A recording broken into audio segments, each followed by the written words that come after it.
ප්‍රධානී දියෝජ්‍ය ආරක්ෂක අමාත්‍ය විශ්‍රාමික major general අරුණ ජයසේකර මැතිතුමනි ඔබතුමන්ගේ අවසරයි. ඔබවැල් මැතිතුමනි ඔබතුමන්ගේ අවසරයි. ඒ වගේම මේ අවස්ථාවට සම්බන්ධ වී සිටින රණජයපුර ත්‍රිවිධ අනිකුත් ආදරණීය අපේ තාත්තේ සහෝදර සහෝදරියෝ ඔබ සියලු දෙනාගේ අවසරයි. අද දවසේ නියෝජ්‍ය ආරක්ෂක අමාත්‍යතුමන්ගේ සම්ප්‍රාප්තිය මේ මොහොතේ සිදු වෙලා තිබෙනවා.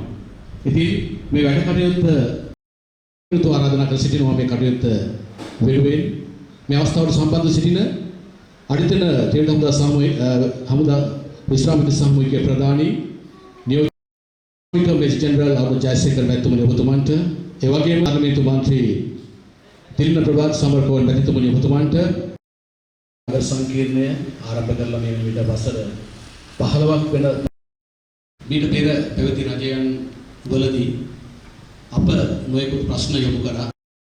නමුත් මේ කාල සීමාව තුල සහ ඒ කාල සීමාවත් එක්ක පවතු රජයකින් වගකිය යුතු නිලධාරියෙක් විදියට මම හිතන්නේ අමතිවරයා ලෙස ඔබතුමන් හැඳින්වීමට පිළිවන්. නගර සංකීර්ණයේ මේ සාකච්ඡාව වෙනුවෙන් ඉතින් අපි ආණ්ඩුවක් විදිහට අපිත් සූදානම් රටේ නේද වගකීම් සහිත දැවැන්ත වගකීම් කොටසක් ඉෂ්ට කරපු ඔබ සියලු දෙනාට වගකිය යුතු ආණ්ඩුවක් විදිහට නේද අපේ පැත්තෙන් විය යුතු සියලු දේවල් ඔබ වෙනුවෙන් ඉෂ්ට සිද්ධ කරලා දෙන්න. ඉතින් ඒක සඳහා තමයි අපි මේ උත්සාහ දරන්නේ. ඒක සඳහා තමයි අපි මේ උත්සාහ දරන්නේ. විශේෂයෙන්ම මේ කටයුත්ත කරගද්දී අපේ යුද හමුදා විශ්‍රාමික සාමූහිකයට අමතරව නේද අපේ නිශාන්ති ප්‍රභා කුමාරී අපේ සහෝදරියත් මේ සඳහා සැලකිය යුතු උනන්දුවක් දක්වා මේ කටයුතු ඉස්සරහට පවත්වාගෙන යන්න. ඉතින් ඒක නිසා අපි අකණ්ඩව මේ සම්බන්ධතාවය තියාගෙන අමාත්‍යාංශ මට්ටමේ සම්බන්ධතාවය තියාගෙන මෙතෙන්ට විය යුතු සියලුම කාර්යයන් සඳහා අපි සැලකිය යුතු මැදිහත් වීමක් කරමු. එතකොට මේ කටයුත්ත කරගෙන යද්දී මම නැවත වරක් කියන්නේ ඔබ සියලු දෙනාගේ සහයෝගය අවශ්‍යයි. මේක මේ දේශපාලන කාරණයක් විදිහට ගන්න එපා. ඒ කියන්නේ මේක පක්ෂික වැඩක් විදිහට ගන්න එපා. දැන් මට දැන් තියෙන අදහසත් මම සතුටු වෙනවා වගේම චූටි කනගාටුදායක අදහසකුත් ප්‍රකාශ කරන්න ඕනේ. ඇත්තට මේ රණජයපුර ගත්තාට පස්සේ මීට වඩා මේ නගර සංකීර්ණයේ මිනිස්සු ඉන්නවා මම දන්නවා. හැබැයි අද මෙතන ඉන්න පිරිස ගත්තාට පස්සේ ඊටාම සීමා සහිත පිරිසක්. මේ දේශපාලන ප්‍රවර්ධන වැඩසටහනක් නෙවෙයි කරන්නේ. දේශපාලන ප්‍රවර්ධන වැඩසටහනක් නෙවෙයි මේ කරන්නේ. මේ ඔබගේ ප්‍රශ්න වලට ඇත්ත විසඳුම් හොයන්නට අපි දරන උත්සාහය. ඒතකොට සමහර අය මං හිතන්නේ එක කතා වලට එක අදහස් වලට නේද රැවටිලා වෙන්නයි සමහර කට්ටිය මෙතනට ආවේ නැත්තේ කියලාත් මට විශ්වාසයි. මම හිතන්නේ අපේ විජේසුන්දර අයියා මරණාධාර සමිතියේ සමාජිකයෝ කීයක් ඉන්නද? 570 නේ. ඔය 570ක් ඉන්නවා. මම කියන්නේ 500ම නැති වුණානේ මගේ 500ම ගෙන්නවා ගැනීම නෙමෙයි. මේ නමුත් මීට වඩා සැලකිය යුතු පිරිසක් ඉන්න ඕන කියන අදහසක් මට නම් තියෙනවා. මම බලාපොරොත්තු වෙන ආවේ මීට වඩා පිරිසක් මෙතන ඉඳී කියලා. ඉතින් ඒක මොන හේතුවක් නිසාද දන්නේ නැහැ. මේ පිරිස අඩුවීමක් තියෙනවා. මොකද අපි මේ අර සෙනඟ පෙන්නලා එහෙම එකක් කරගන්නත් නෙවෙයි. නමුත් අර නේද අපි සාකච්ඡාවක් කරගද්දී නේද බහුතරයක් හිටියනම් තව ටිකක් හොඳයි මේක. ඉතින් ඒක නිසා මේ අපි කෙසේ හෝ කමන්නේ උනන්දුව තියෙන පිරිස මේ උත්සාහය තියෙන පිරිස මෙතනට සම්බන්ධ වෙලා ඉන්න. ඒ සම්බන්ධව සතුටු වෙනවා. ඉතින් ඒක නිසා අපිට මේ සාකච්ඡාව වඩා හොඳ විදිහට පවත්වාගෙන යන්න පුළුවන්.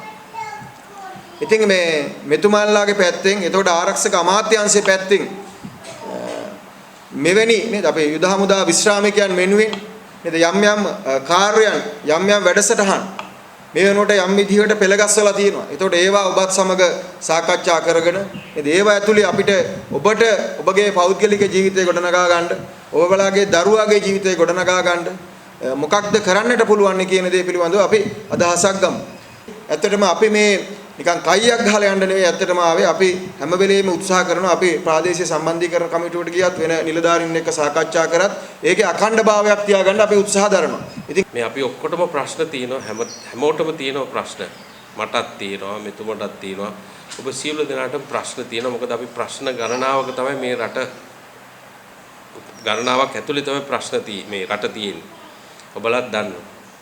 පසුගිය කාල වකවානුවේ රටට වෙච්ච දේ රටේ ඇතිවෙච්ච අර්බුද ඒ ආර්ථික අර්බුදයක් පමණක් නෙමෙයි දේශපාලන අර්බුදයක් ඒ වගේම අපේ සාර ධර්ම වල කඩාවැටීමක් ওই සියලුම දේවල් වල එකතුවක් තමයි අන්තිමට මේ අපේ කාලේ අපිට මේ මූණ දෙන්න සිද්ධ වුණේ. ඒ ඇවිල්ලා සුළුපටු දේවල් නෙමෙයි සම්පූර්ණ මහා විශාල අර්බුදකාරී රටක් තමයි මේ අපි බාර අරගෙන තියෙන්නේ. මේ බාරගත්තේ එසේ මෙසේ ප්‍රශ්න පොඩ්ඩක් තියෙන රටක් නෙමෙයි.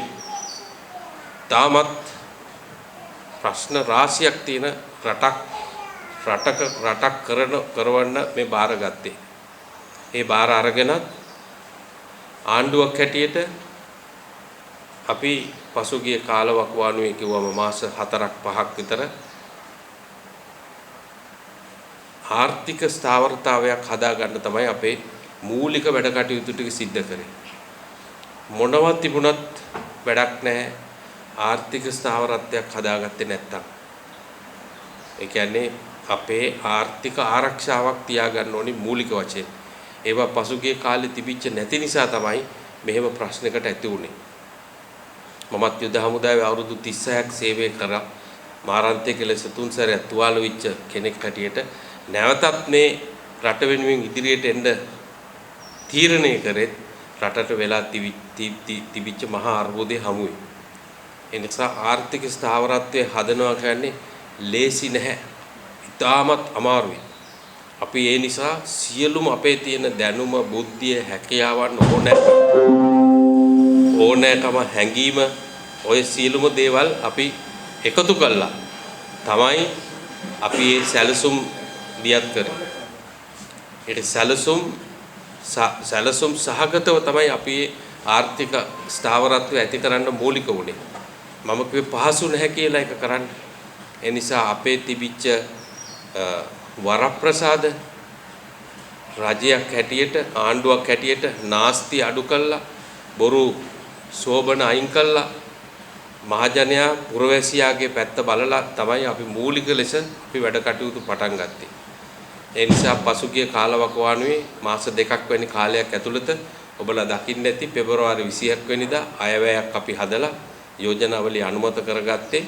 ඒ අයවැය මේ මුළු සමස්ත රටේම ප්‍රජාවගේ ප්‍රතිලාභ සඳහා අපිට උතුරෙන් ජනමතයක් හම්බුණා, නැගෙනහිරින් ජනමතයක් හම්බුණා, කඳුකරෙන් හම්බුණා, මේ හැම පැත්තකින්ම හම්බුණා. ඒ ජනමතේ ජනබලය අපිට විහිළුවක් නෙමෙයි. අපිට ඒක මහා විශාල වගකීමක්. අපි දැන් ඒ වගකීමට ගරු කළ යුතුයි. ඒ වගකීමේ තියෙන්නේ හැමෝගෙම බලාපොරොත්තු.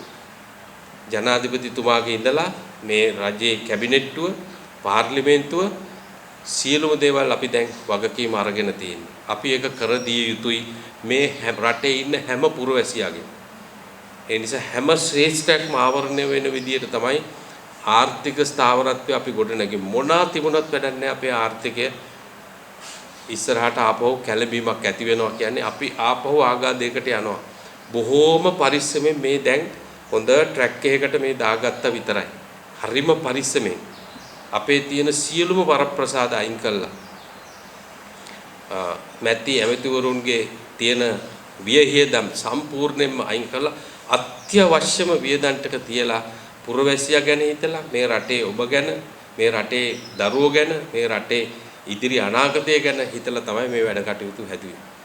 ඒ නිසා ඒ කටයුතු කරගෙන යන ගමන තමයි මේ අපි මමත් නියෝජ්‍ය ඇමති මේ පාර්ලිමේන්තු මන්ත්‍රීතුමේ.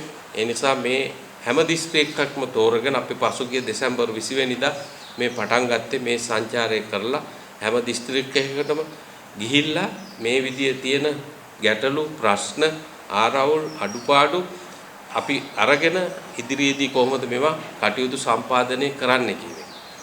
අමාරුයි කරන්න. කරපු ගත්ත ගමන් ප්‍රශ්නේ හෙට උදේ වෙනකොට විසඳන්න අපහසුයි. මෙතන ඉන්න ආබාධිතයන් රණවිරු, මෙතන ඉන්න ආබාධිතයන්ගේ පවුල්වල අයවලුන් වැන්දබුවන් ඇති දූ දරුවෝ ඉන්නවා. විශාල ප්‍රශ්න රාශියක් තියෙනවා. ඒ ප්‍රශ්න වලට අපි දැන් බොහෝ දුරට මේ අවුරුද්ද ඇතුළත විසඳ ගන්න පුළුවන් වෙයි කියන විශාල විශ්වාසයක් අපිට තියෙනවා. ඔවුන්ගේ ස්ථාවර දීමනාව, එහෙම නැත්නම් ඔවුන්ගේ වැටු විෂමතාවයන්, අඩුපාඩු, ආබාධිත ප්‍රතිශතය 120ට වඩා වැඩි තියෙන යනාදී වශයෙන් අවුරුදු 55 වෙනකන් ගෙවන්න බැරි වෙච්ච ඒ දේවල් හඳුනාගෙන කටයුතු කරන්න අපි සූදානම් කරගෙන තියෙනවා. ඒවා කරන්න මං කිව්වා ආර්ථික ස්ථාවරත්වයක් තියෙන්න ඕනේ. අපි කොච්චර ගිහිල්ලා ඉල්ලුවත් බෑ මහා භාණ්ඩාගාරය හරියට බැලන්ස් කරගන්න ඕනේ. අපි මොකක්වත් කරාට වැඩක් නැහැ ආපහු මේ නැව අනිත් පැත්ත හැරෙන්න දෙන්නේ නැති වෙන විදිහට තමයි අපි මේ ගමන යා යුත්තේ. හරීම පරිස්සමෙන් යන්න ඕනේ. අපි ආපු ගමන් තියෙන ඔක්කොම දේවල් කරලා දෙන්නම් කියලා බොරු කියන්න බෑ. මොකද මේ අපි හැදුවේ මහජන ව්‍යාපාරයක්. මහජන ආණ්ඩුවක්. මේ පුරවැසියටම කරන්න හදපු ආණ්ඩුවක්. ඒ නිසා තමයි අපි වගකීම අරන් තියෙන්නේ. උඩ අපි සියලු දෙනා අපි දන්නවා අපේ අත් පිරිසිදුයි, අපි අදූෂිතයි. ඕනම තැනක ඒක බය නැතුව අපිට කියන්න පුළුවන් හැම කෙනාට. එතකොට අපිට හොඳ ආණ්ඩුවක් තියෙනවා අදූෂිත. දැන් අපිට බිම වැඩ කටයුතු කරන්න ඊළඟ අපේ ආණ්ඩු බලය අවශ්‍යයි පළාත් පාලන වල. ඒ කියන්නේ ඔබලගේ තියෙන හැම ප්‍රශ්නයක්ම මමයි ගන්නෙ. අරගෙන ගිහිල්ලා මමයි අපේ කාර්යාලයේ සිටින නිලධාරි මහතුරුන් එක්ක සාකච්ඡා කරලා තමයි විසඳන්නේ. ඒවා විසඳීම අපේ වගකීමක්. ඒ නිසා මේ පණිවිඩය ඔබලා මෙතනට අද පැමිණිලා නැති අනිත් සියලුම දෙනාටම ගිහිල්ලා දන්වන්න.